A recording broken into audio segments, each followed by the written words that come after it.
Tirupati Srinivasa sports complex లో 5 కోట్ల రూపాయలతో నిర్మించనున్న మల్టీపర్పస్ అకాడమీకి శాప్ చైర్మన్ రవి నాయుడు శంకుస్థాపన చేశారు. ఈ సందర్భంగా ఆయన మాట్లాడుతూ జూన్ నాటికి భవన నిర్మాణాన్ని పూర్తి చేసి అందుబాటులోకి తెస్తామని వెల్లడించారు.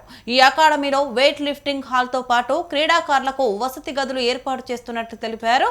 రాష్ట్రం ఆర్థిక ఇబ్బందుల్లో ఉన్న సీఎం కృత నిశ్చయంతో పారిశ్రామికవేత్తల సహకారంతో క్రీడా రంగాన్ని అభివృద్ధి చేస్తున్నామని, తిరుపతిని త్వరలోనే క్రీడా హబ్ గా మారుస్తామని రవి నాయుడు ధీమా వ్యక్తం చేశారు.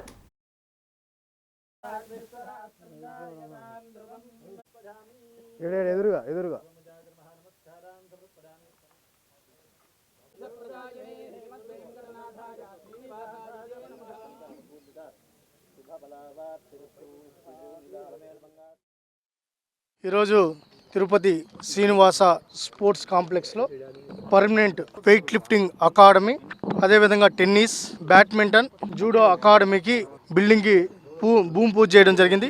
దాదాపు 5 కోట్ల విలువ చేసే ఈ వర్క్ను ప్రారంభించడం జరుగుతోంది.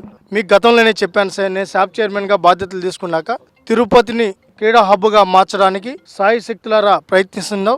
ఆర్థికంగా ఇబ్బంది ఉన్నా అవసరమైతే పారిశ్రామికవేత్తల దగ్గరికి వెళ్ళి వాళ్ళని రిక్వెస్ట్ చేసి ఈ తిరుపతి కానీ రాష్ట్ర వ్యాప్తంగా స్పోర్ట్స్ ఇన్ఫ్రాస్ట్రక్చర్ని బిల్డ్ చేస్తాం. గత ప్రభుత్వాల మాదిరిగా కాకుండా ఏది తీసుకున్నా పర్మనెంట్ ఇన్ఫ్రాస్ట్రక్చర్ బిల్డ్ చేయడమే ఒక ప్రణాళికాబద్ధంగా ముందుకెళ్తున్నాం.